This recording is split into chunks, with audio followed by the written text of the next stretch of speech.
welcome back to Chuds BBQ. My name is Bradley Robinson, and today I'm going to show you how to make these delicious, smoky, tender, affordable, tender chuck burn ends.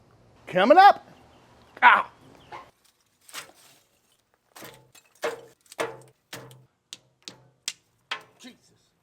Through these difficult times, brisket prices and meat prices across the board are soaring through the roof. And I've been getting a lot of comments on my Instagram and on the YouTube channel to do a cook with something that's a little bit cheaper. So that's what we're gonna do today. So what I've got here is some beef chuck, often sold as a whole chuck, chuck steaks, or in this case, beef chuck roast. And this is USDA Prime. So when it comes to making burn ends, you can really make them as big or as small as you like. If you want them maybe be a 2-biter, have some more toothsomeness to it, you could make them big. Whoops. And if you wanted to make them tiny and bite size, that's what you can do as well. So it's really up to you. When it comes to the chuck roast, it has a natural separation right on the fat, and you can just pull it apart. If you were to slice through that, you'd end up with little bite-sized pieces that would likely fall apart during the cooking process. So anywhere there's a natural seam, I just like to separate it. As you can see, there's some beautiful marbling in there, so there's no reason not to throw this on the smoker. What I'm gonna do is just cube it up, little 1-inch cubes. Now remember, these are gonna shrink up a bit, so keep that in mind when you're deciding how big to make these, but that's pretty much what I'm looking for. Nice little bite-sized, well-marbled cube, little fat cap on there. Should be delicious. Any scraps that are too fatty or too small to make a burn end out of, toss in your freezer, because chuck and burgers are best friends.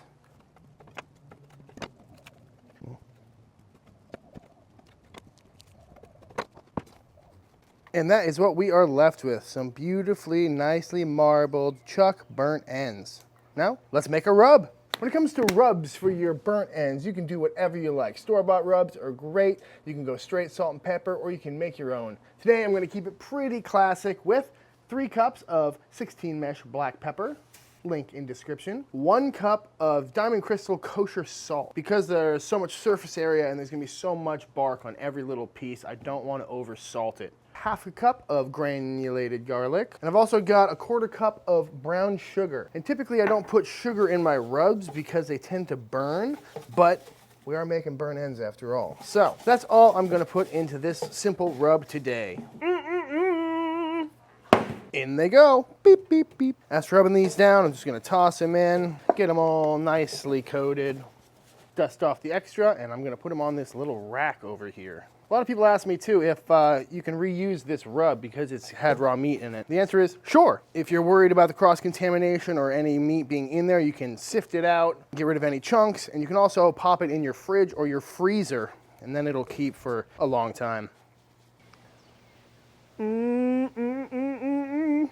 All right, let's throw them on the pit. All right, now we're gonna maintain around 275, 300 degrees until these get a beautiful crispy bark on them.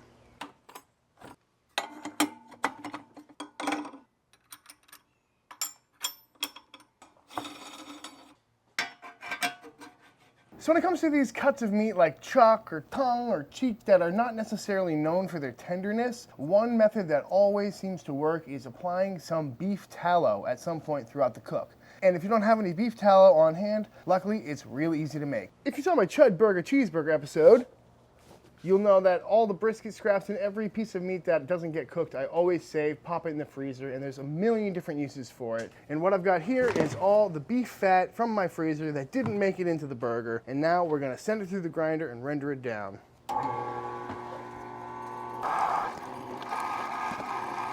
We're gonna simply put it in a pot. Beep. Little fat, baby fat. And onto the burner it goes. Keep this under medium-ish high heat and it'll all start melting down.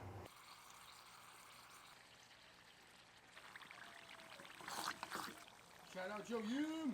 All right, we're about 19 minutes in. This is coming along nicely. We're basically just trying to evaporate all of the water out of the beef fat. And then what we'll be left with is pure rendered tallow. So once these pieces start looking real golden and crispy, we'll know that they're starting to fry and that there's no more water left in this mixture. Right at 23, 24 minutes in, and these little crispies are looking beautiful and golden brown. Any further, they'll start to burn, and you don't want to burn your tallow. It'll give you some really off flavors. So now it's time to strain all of these out, and we'll be left with some beautiful clean tallow. These little beef crispies are pretty tasty too. Save them, salt them up, throw them in your chili, put it on top of a baked potato or something. Ooh. Liquid gold, everybody. Gotta love brisket fat, good old beef tallow. So this is what we're left with. We got the beef crispies. We got 1.5 quarts of beef tallow. This stuff is great for cooking steaks, frying chicken, pretty much anything you'd use butter or olive oil for. Throw some beef fat in there and get a little extra flavor. And these are the 3 different stages of beef fat. This is hot, room temperature, and this is chilled. So anytime you have beef fat lying around from a brisket trim or whatever you're doing, save it, render it down, thank me later. So it's been about 4 hours, and these little beauties are looking fantastic. Nice and barky, nice and smoky. They've shrunk up quite a bit. Ooh, that's a hot rack.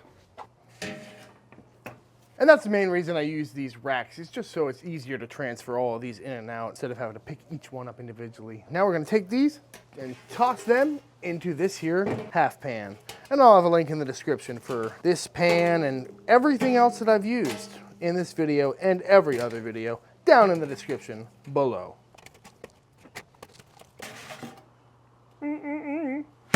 So now what we're gonna do is pour in our freshly rendered beef tallow. But what this is gonna do is just make sure these get really nice and tender while supporting that really beefy flavor. We're gonna pop this back on the smoker and let these slowly cook in their own fat around 250 degrees until they are impossibly tender and delicious. Or you could do this in your home oven, but home ovens are kind of lame. These little burnt ends have been chilling in the fat, ooh, that's hot, for about 3 hours now. And let's see how they are looking. Ooh, oh yeah, nice and tender.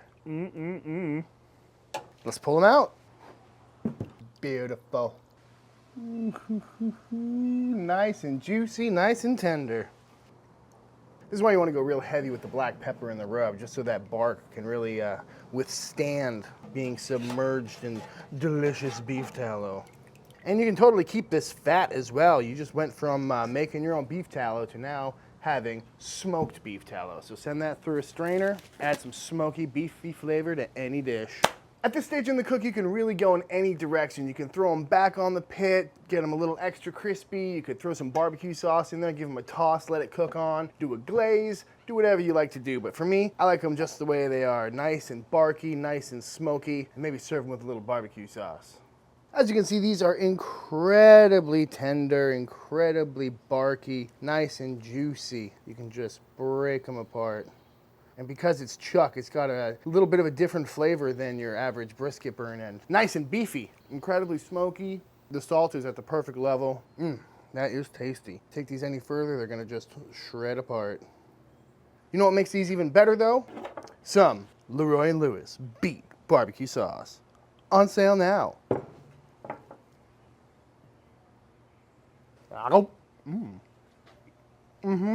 All right, guys, and that is it. That is my way of taking a really cheap cut like chuck roast and turning it into something smoky and delicious. And this recipe can go in any different direction depending on what sauces or rubs you use. So if you give it a try, please let me know in the comments below or hit me up on Instagram at ChudsBBQ. I'd love to see what y'all are cooking. Thank you as always for watching. I'll have links in the description for everything I use in this video and all my other videos, as well as exact recipes and all that good stuff. So please like and subscribe to the channel. Let me know in the comments what you want to see me cook next. And until the next time I see you, please go cook something outside. Peace!